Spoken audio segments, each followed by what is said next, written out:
안녕하세요.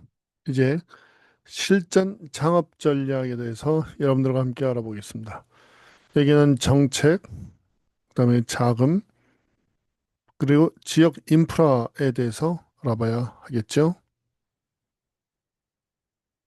노동 집약적 농업에서 기술 집약적 산업으로 전환되었다는 거 여러분들 아시죠?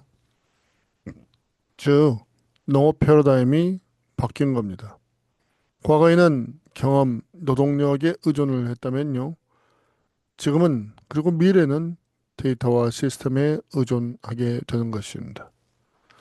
자, 여기에서는요, 정부 정책을 이해하고 지역 인프라를 선점하고 최적의 자금을 도달하는 실천 로드맵을 제시해 볼까 합니다.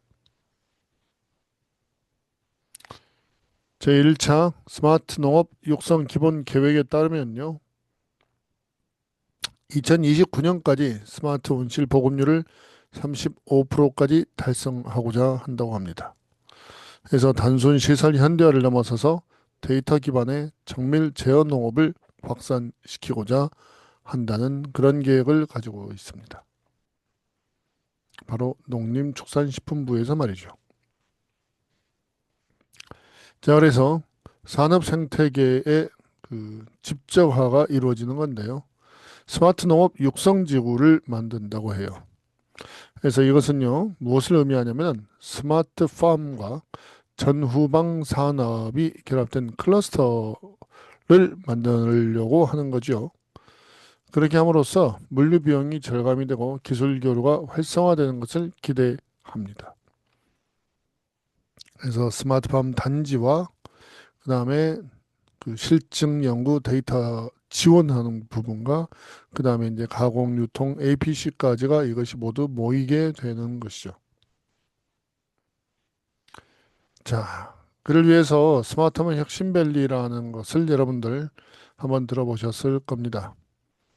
전북의 김제에 있고요. 전남의 고흥에 있습니다. 그리고 경북의 상주, 그리고 경남의 밀양에 있는데요. 각각의 특징이 있죠. 전남의 고흥에는요. 아열대 작물 또는 난방형 스마트팜,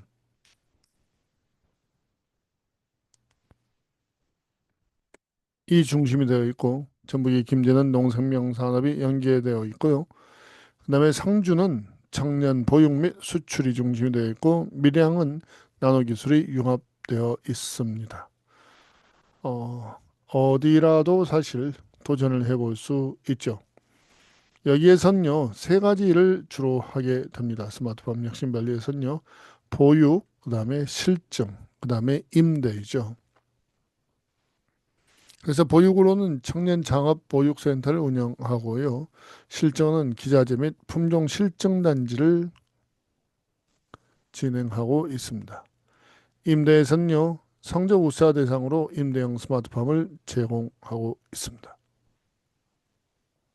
자, 전남 고흥의 스마트팜 혁신밸리를 말씀드리자면요. 난방형 스마트팜 모델을 지금 생각을 하고 있는데 따뜻한 기후를 활용해서 난방비 절감 및 아열대 작물 재배를 최적화시키고 있습니다. 주요 실증 작물로는 바나나, 커피, 망고와 같은 것들이 있죠. 자, 청년 창업 보육센터는 20개월의 전문 육성 과정을 가지고 있어요. 그래서 2개월의 입문 교육을 하고요. 이때는 스마트팜 기초 이론과 수경 재배 원리, 그다음에 환경 제어 기초를 배우고요. 그다음에 6개월은요. 교육형 실습으로서 전문가 지도하에 육묘부터 수확까지 전주기를 실습을 하게 됩니다. 그리고 경영형 실습으로는요. 주도적 영농 계획을 세워가지고 경영 실습을 하게 되는 것이 12개월 동안 하게 되는 겁니다. 이걸 한동안에 교육비 전액은 국비 지원이 되고 실습비 역시 지원이 됩니다. 초기 리스크를 최소화할 수 있는 임대형 스마트팜에 대해서 말씀드리겠습니다. 대상은 청년 창업, 보육센터 수료생 중 성적 우수자의 대상이 되고요. 기간은 기본 3년입니다. 물론 필요할 땐 연장도 가능할 수 있겠죠. 임대료는 주변 시세 대비 저렴한 수준으로 책정이 됩니다. 물론 그리고 전략적 가치는요. 막대한 초기 시공비 없이 영농 경험과 시드머니를 확보할 수 있다는 그런 가능성이 있습니다.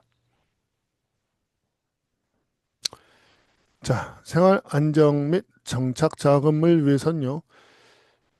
청년 농업인 영농정착 지원 사업을 여러분들 먼저 한번 생각을 해보실 수 있습니다.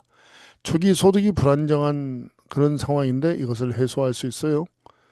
월 최대 한 110만 원까지 최장 3년 이것을 지원해 주십니다. 대신에 이제 의무사항은요. 전업농을 유지해야 되고요. 의무교육을 이수해야 합니다. 그 다음에 경영작물을 기록해야 하죠. 자, 그리고 후계 농업 경영인 육성자금은요. 대개의 경우는 이 두 가지 모두 좀 받으라고 하는데 창업 기반 조성을 할 수 있도록 해주는 겁니다. 그렇게 하도록 5억 원까지 이제 주는 건데요. 대신에 이것은 그냥 주는 게 아니고 5년 거치 10년 원금 균등 분할 상환을 시킬 수가 있습니다. 고정금리는 1.5%죠. 그러니까 낮은 금리를 가지고 최대 5억 원까지 자금을 빌려주는 것입니다. 스마트팜 종합 자금을 생각을 하면요. 스마트폰 시설 설치 및 개보수를 위한 전용 정책 자금을 생각할 수 있습니다. 특징으로는요, 일반 농업 자금 대비 한도가 높고 금리가 아주 낮습니다. 지원 대상은 스마트폰 전문 교육 이수자 또는 관련 사업 경험자가 될 수 있는데요.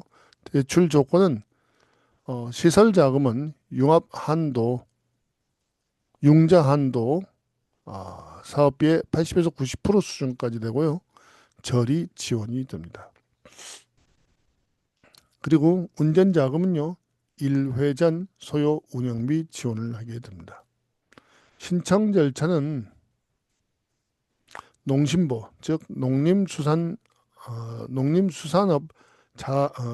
농림수산업자 신용보증기금 여기에서 보증서를 발급하는 것이 필수입니다.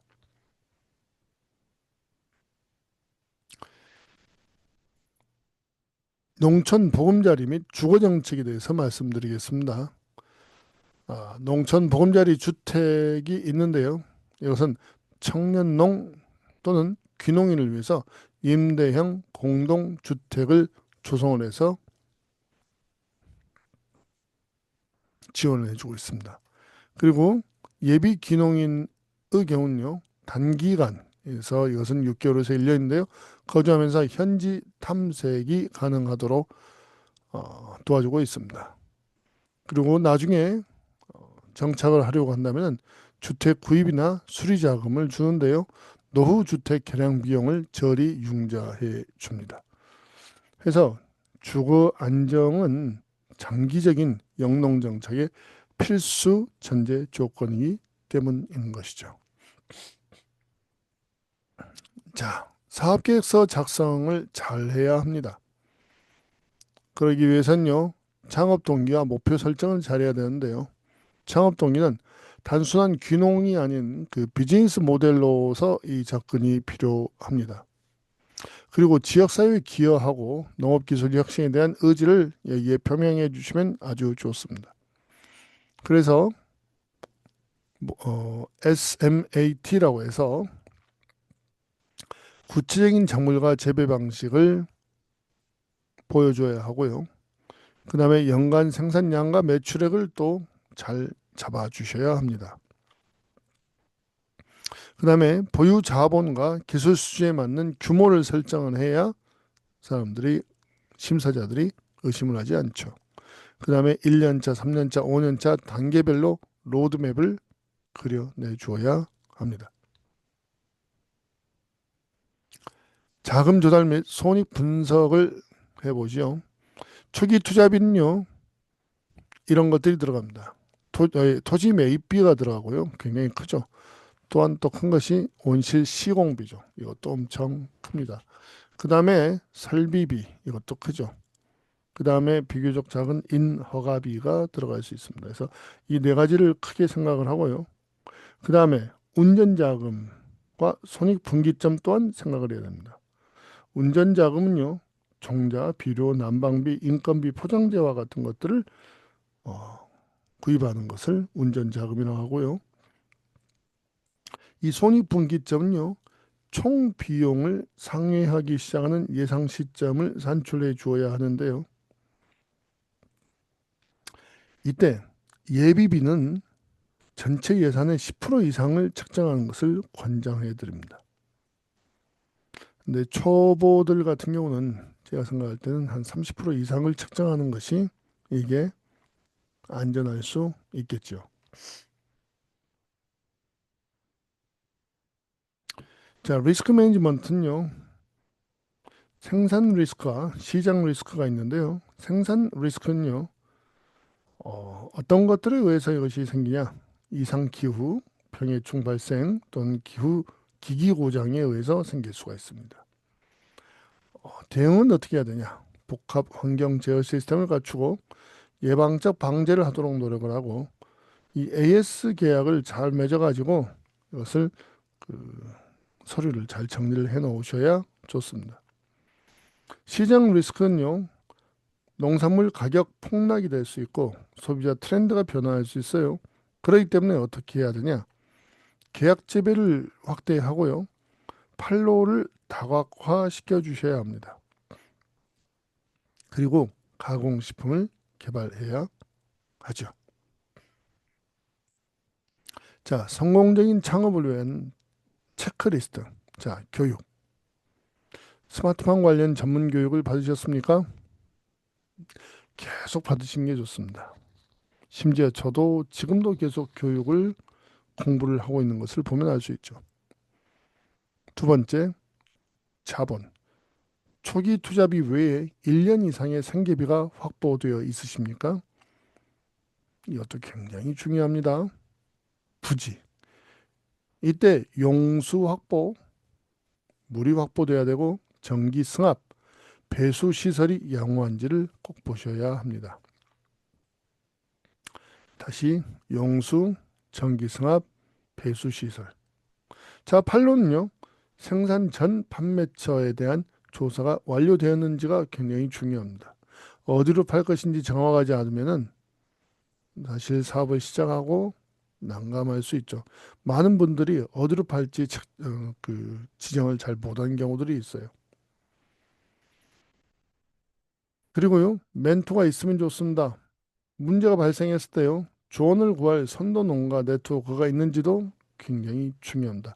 이 체크리스트 꼭 확인해 주시기 바랍니다. 자, 결론적으로는요, 농업은 이제 융복합 시대입니다. 해서 성공적인 영농 창업을 하기 위해서는 이 프로덕트 생산 이 기술과 비즈니스 스트래터지, 프로덕션 테크놀로지와 비즈니스 스트래터지 이것이 둘 다 같이 있어야 합니다. 그래야 오래 살아남을 수 있다는 것입니다. 자, 그래서 준비되신 분들만이 농업에 있어서 뛰어들면 성공할 가능성이 굉장히 높은 그런 산업이라는 것이죠. 네, 지금까지 준비를 하자 하고 외친 한태호였습니다.